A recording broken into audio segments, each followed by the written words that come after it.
हाँ जी दोस्तों, क्या हाल चाल है। मेरा नाम अमन दहल और आज मेरे साथ है भाई रवि। सबसे पहले रवि भाई, स्वागत है आपका हमारे चैनल पे और thank you so much time निकालने के लिए। धन्यवाद। और मेरी गाड़ी मेरी बात देखने वाले सभी दर्शकों को मेरी नमस्कार। रवि के पास ना हुंडई की ओरा है सीएनजी वाली, और जिसको मैं दिखा चुका हूँ आपको कि लगभग 14,895 यानी लगभग 15,000 किलोमीटर गाड़ी चला दी उन्होंने। तो एक अच्छा टाइम है इनका एक्सपीरियंस इनसे जानने का। और दूसरा, गाड़ी की डिटेल में भी बात करेंगे, क्या कुछ खास है इस गाड़ी में, क्या कुछ अच्छा लगा नो, क्या कुछ बुरा लगा, सारी चीजें बात करेंगे। तो शुरुआत करते हैं सबसे पहले कि उन्होंने सीएनजी गाड़ी को क्यों चूज किया, अभी क्यों आपने सीएनजी ली ना कि पेट्रोल और डीजल लेके।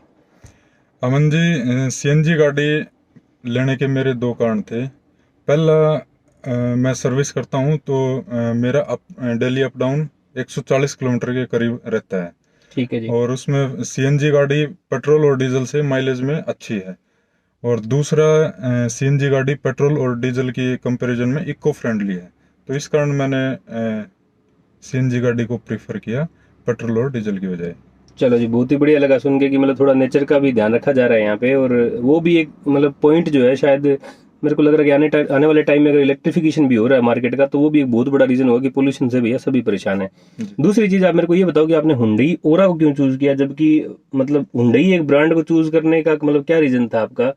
बिल्कुल नई गाड़ियां हैं मतलब सीएनजी में इनकी, तो जी। भी आपने हुंडई पे अपना भरोसा दिखाया, ना कि 20-25 साल से जो मारुति गाड़ियां बना रही है सीएनजी को उनकी तरफ ना जाके क्यों आपने हुंडई ओरा को चूज किया। जी। जैसे पहले बता दिया मैंने, सीएनजी गाड़ी को प्रेफरेंस देनी थी। ठीक है जी। फिर सीएनजी गाड़ी के लिए ऑप्शन बहुत कम ही है। मारुति की है जैसे वैगनार, सिलेरियो, अर्टिगा। और हुंडई में आ गई नियोस i10 और ओरा। और मेरे पास पहले गाड़ी थी मारुति की वैगनार। और उसको मैंने अभी रिसेंटली सेल किया है। तो मारुति की वैगनार दे के दोबारा से नई वैगनार लेना उचित नहीं था। और बाकी फिर मारुति के कंपैरिजन में हुंडई की गाड़ी सेफ्टी के पर्पज से ठीक है। और फिर फैमिली से कंसल्ट करके हुंडई की गाड़ी लेना ज़्यादा बेटर था मारुति के कंपैरिजन में।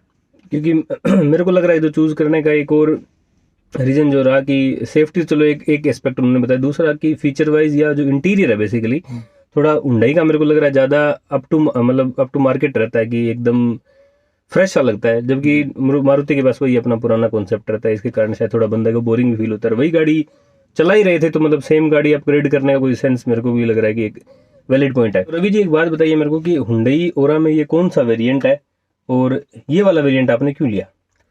हुंडई ओरा का ये एस वेरिएंट है। और जैसे सीएनजी लेना था तो हुंडई ओरा में और कोई ऑप्शन नहीं है, सिर्फ एक एस वेरिएंट ही आता है, इसलिए ये वाला वेरिएंट लिया था। तो रवि ये बताइए मेरे को एक चीज की, हुंडई में जैसे सीएनजी में दो ऑप्शन थे, एक जी। i10 था और i10 नियोस और दूसरा ओरा। तो क्या कभी कंफ्यूजन हुई इसके मामले में भी, i10 नियोस लेनी है भी, क्यों नियोस ना लेके आपने ओरा को चूज किया। जी। जैसा मारुति की गाड़ी रिजेक्ट करने के बाद हुंडई की दोनों गाड़ी के बीच कंपैरिजन किया। Feature wise i10 new sports जो मॉडल है उसमें ज़्यादा फीचर्स हैं एज कंपेयर टू ओरा। भी जो और आपके बजट के हिसाब से आप जो देख रहे हाँ, थे। बजट जो i10 न्यू स्पोर्ट्स है उसका और ओरा एस वेरिएंट का लगभग सेम है। इतना था 30-40 हज़ार रुपये का डिफरेंस था। ठीक है जी। तो उसमें स्पोर्ट्स मॉडल आ रही थी वो 30-40 हज़ार रुपये से कम थी। ठीक है जी। तो उसमें जो कंपैरिजन किया इसके फीचर वगैरह के, जैसे i10 न्यू उसमें स्पोर्ट्स में था, एलईडी स्क्रीन थी, बैक कैमरा था, फोल्डेबल मिरर। मिरर थे। हम्म। और ये इसमें थे नहीं। हम्म। लेकिन फिर एक दिन फाइनल जब डिस्कशन कर रहे थे तो इसमें जैसे बूट स्पेस अच्छा रहता है हम्म। सीएनजी टैंक आने के बाद भी। दूसरा, ये वो हैचबैक है, ये सेडान टाइप है। हम्म। फिर ऐसे पापा जी ने बोला कि भाई ये तो एलईडी वगैरह या फिर बैक कैमरा हम आफ्टर मार्केट लगवा सकते हैं। हम्म। जो बूट स्पेस वगैरह है ये तो आफ्टर मार्केट नहीं होगा। नहीं होगा। और फिर हैचबैक पहले यूज भी कर चुके थे, हम्म। फिर फाइनल इसलिए वही सेडान टाइप को ही करने के लिए प्रेफरेंस दे दी गई। प्रेफरेंस। तो रवि जी मेरे को एक चीज बताइए, सीएनजी ड्राइव करते हैं सबसे ज्यादा कंसर्न जो रहता है वो रहता है माइलेज का। जी। तो आप इस गाड़ी से क्या माइलेज ले पा रहे हैं अपनी, क्योंकि आपकी ड्राइविंग भी लगभग 140 किलोमीटर डेली होती है, तो क्या माइलेज ले पा रहे हैं आप। जी। माइलेज जैसे कंपनी क्लेम करती है 27 के अप्रोक्स सीएनजी में। ठीक है जी। और अब मेरा जो रन है वो हाईवे प्लस सिटी मिक्स है दोनों। ठीक है जी। तो मेरी भी एवरेज 26 या 27 आराम से निकल जाती है गाड़ी से। ठीक है कि उसमें मतलब ये मैटर नहीं करता कि स्पीड क्या ड्राइव कर रहे हैं, मतलब आप नॉर्मल क्या स्पीड ड्राइव करते हैं? स्पीड नॉर्मल है मेरी 80 के अराउंड रहता हूँ मैं।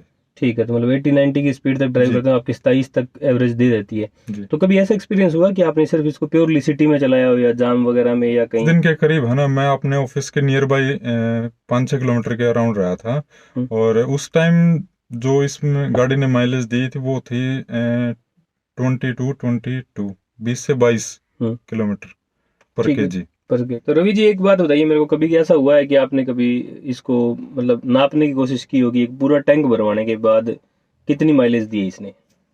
जी, स्टार्टिंग में जब गाड़ी ली थी तब मैंने एक बार ऐसा किया था। हम्म, बिल्कुल टैंक खाली था सीएनजी का, और 9 केजी के अप्रोक्स सीएनजी आई थी उस दिन।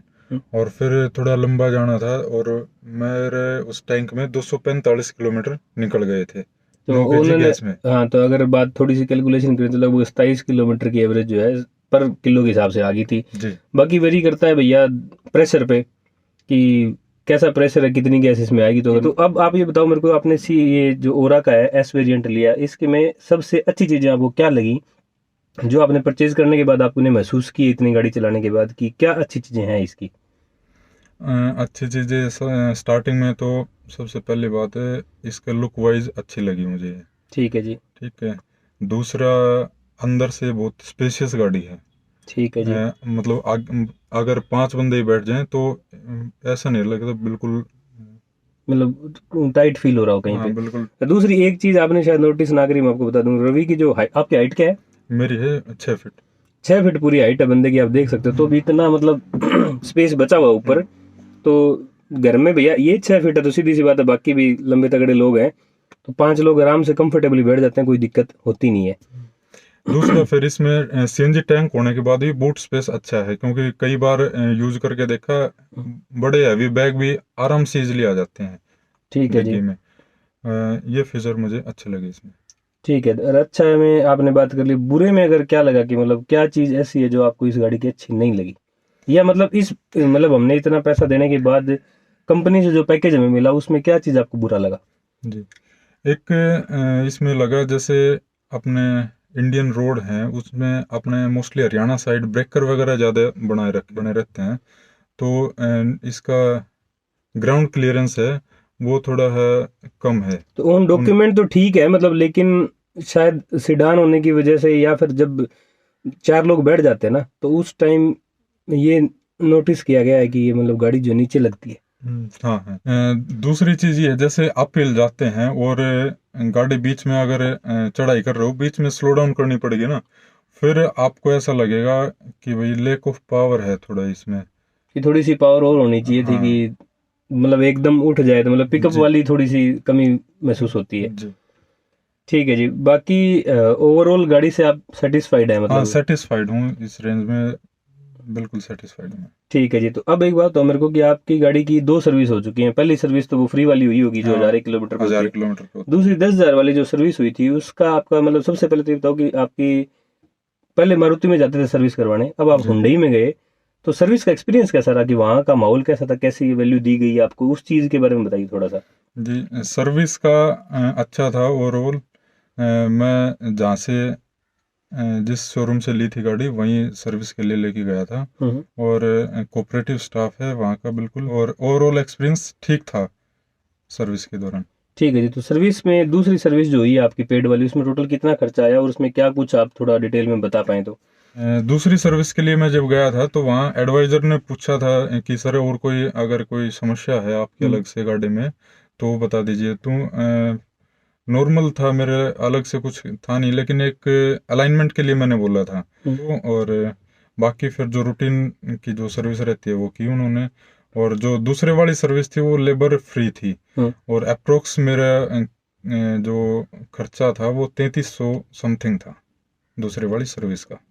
ठीक है जी। तो लगभग मतलब मोटा मोटा 3500 रुपये जो इन्होंने फर्स्ट सर्विस, जो फर्स्ट मतलब पेड सर्विस जो फर्स्ट है, इसमें शायद लेबर फ्री, लेबर तो कितनी सर्विस फ्री होती है लेबर फ्री? लेबर फ्री अब एक और है। एक और होगी उसके बाद, मतलब 20,000 वाली शायद सर्विस लेबर फ्री होगी। जी। ओवरऑल मतलब आप क्या कहना चाहोगे भी, सर्विस के बाद का एक्सपीरियंस क्या रहा, कोई इंसिडेंट ऐसा हुआ जो आप शेयर करना चाहोगे? हाँ, सर्विस के बाद मैं एक इंसिडेंट हुआ मेरे साथ। जैसे सर्विस करा के मैं गाड़ी अपने घर लेके आया, और अगले दिन जब मैं सुबह ऑफिस के लिए जाने लगा तो फिर इंजन चेक लाइट है वो रेगुलर तो नहीं आ रही थी, लेकिन बीच बीच में ब्लिंक कर रही थी। फिर मैंने ऑफिस जाके सर्विस वाले एजेंट से बात की। उन्होंने बोला कि सर एक बार गाड़ी चेक कर लेंगे, आप यहाँ सर्विस सेंटर पे ले आना।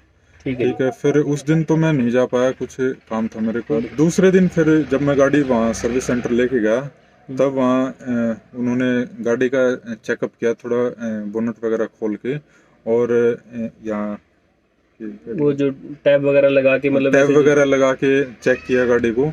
और फिर ये इंजन चेक लाइट नहीं आई थी वहाँ पे। और फिर उन्होंने बोला कि सर अब ये नहीं आएगी ऐसी प्रॉब्लम, आप गाड़ी ले जा सकते हो। ठीक है, फिर मैं वापस घर आ गया शाम को, और अगले दिन सुबह जब मैं मेरे ऑफिस पहुंचने वाला था, फिर से वही चेक लाइट आने लगी इंजन वाली।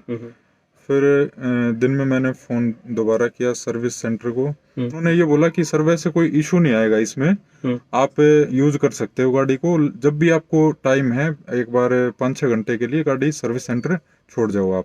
ठीक है जी। ठीक है, फिर ऐसे ही 2 या 3 दिन निकलने के बाद एक दिन शाम को गाड़ी वॉश की थी मैंने। फिर उसके अगले दिन जब मैं गाड़ी स्टार्ट करके अपने ऑफिस के लिए निकला, पूरे रास्ते, क्योंकि वो ब्लिंक करने पे ध्यान मेरा वहीं था, लेकिन पूरे रास्ते वो इंजन चेक लाइट नहीं आई। तो उसके बाद भी आई कभी? नहीं, उसके बाद नहीं आई। अब ये उसका कारण मुझे पता नहीं है अब तक, भाई वो चेक लाइट क्यों आ रही थी।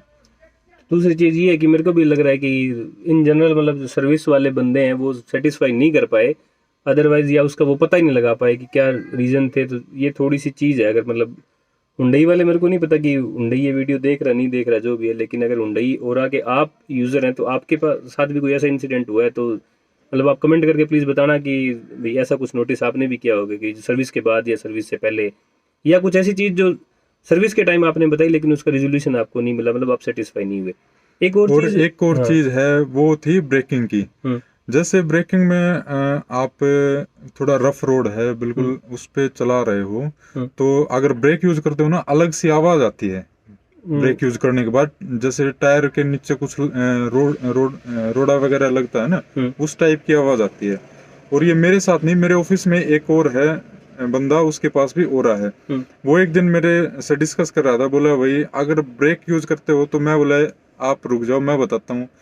मैंने उसको ये बात बताई, बोला हाँ यही मेरे साथ हो रही है। अब ये पता नहीं हर एक ओरा में कोई इशू है या स्पेसिफाइक नहीं है। और सर्विस के दौरान मैंने वहाँ बोला था उनको ये चीज। फिर जो सर्विस एडवाइजर था वो एक राउंड लेके मेरे को साथ बैठा के राउंड लेके आया था। फिर उसने भी ब्रेकिंग यूज की, बोला सर ब्रेकिंग बिल्कुल ठीक है, कोई इशू नहीं है, वो ऐसे ही कोई रैंडम मतलब कुछ हो गया होगा। हाँ, तो अब पता नहीं उसका कोई हर एक गाड़ी का ये इशू है, उसके बारे में नहीं पता। ओवरऑल हमने जान लिया है रवि जी से कि कैसा एक्सपीरियंस रहा है, तो उम्मीद है आपको भी ये वीडियो पसंद आएगा। बट वीडियो खत्म करो उससे पहले एक लास्ट क्वेश्चन और पूछ लेते हैं कि मतलब इस पैकेज में इन्होंने जो गाड़ी ली, इस गाड़ी में उनको क्या लगता है कि हुंडई की तरफ से क्या इंप्रूवमेंट और की जा सकती है, या फिर इस सीएनजी वाले वेरिएंट में क्या और हो सकता है जो मतलब एक एंड यूजर के लिए काफी हेल्पफुल होगा? अमन जी, इसमें मैं कहना चाहूंगा, जैसे हुंडई i10 न्यूज़ में 2 मॉडल प्रोवाइड करी है सीएनजी में, मैग्ना और स्पोर्ट्स। उसमें फीचर वाइज दोनों में बहुत ही डिफरेंस है। और ओरा में सिर्फ एक वेरिएंट है, एस वेरिएंट। तो अगर हुंडई इसमें ओरा में भी 2 वेरिएंट ले आए सीएनजी में, तो फिर बंदे के पास थोड़ी और चॉइस हो जाएंगी चूज करने के लिए। और दूसरा ये भी चीज़ है कि थोड़ा आफ्टर मार्केट वाला सोचना नहीं पड़े, क्योंकि देखो हर कोई नहीं चाहता कि मतलब बाहर से कुछ गाड़ी में काम करवाना पड़े। कोशिश ये रहती है कि हर कंपनी फीचर लोडेड गाड़ी दे दे, क्योंकि देखो टच डिस्प्ले और जो बैक कैमरा है या रिवर्स पार्किंग सेंसर वगैरह है, ये आजकल बेसिक चीज़ें हैं। तो अब इसमें गाड़ी में जो स्टीरियो सिस्टम दिया हुआ है, जैसा कि आप अभी स्क्रीन पे देख पा रहे हैं कि बेसिक स्टीरियो सिस्टम है, तो इसमें अगर यहाँ पे अपग्रेड करने का ऑप्शन होता है इनके पास भी 20-30-40 हज़ार रुपये दे के अगर हम कंपनी से करवा पाते तो मतलब थोड़ी खुशी होती। और कोई मतलब लोग अपनी जरूरत के हिसाब जिसको ये चाहिए वो ये ले लेता, जिसको नहीं चाहिए होता वो अपग्रेड वाला ले जाता। बाकी भैया आपके अगर हुंडई ओरा से रिलेटेड अगर आपके कोई सवाल है तो आप कमेंट कर सकते हैं, मैं कोशिश करूंगा रवि से जल्दी से जल्दी डिस्कस करके आपके साथ शेयर किए जाएं। अदरवाइज आप हुंडई अगर ड्राइव कर रहे होते हैं तो आपका एक्सपीरियंस कैसा रहा या ड्राइव से रिलेटेड कुछ इशू आपके, तो कमेंट करके जरूर बताना, कोशिश करेंगे उसको भी हाईलाइट किया जाए और हुंडई तक पहुँचाया जाए। थैंक यू रवि जी, आपका बहुत बहुत टाइम निकालने के लिए, अपना कीमती टाइम निकालने के लिए और हमारे दर्शकों से अपना एक्सपीरियंस शेयर करने के लिए। अमन जी आपका भी धन्यवाद रिव्यू जानने के लिए। हाँ भी रवि, ये बताओ सबसे पहले कि ये सीएनजी वाली गाड़ी क्यों ली?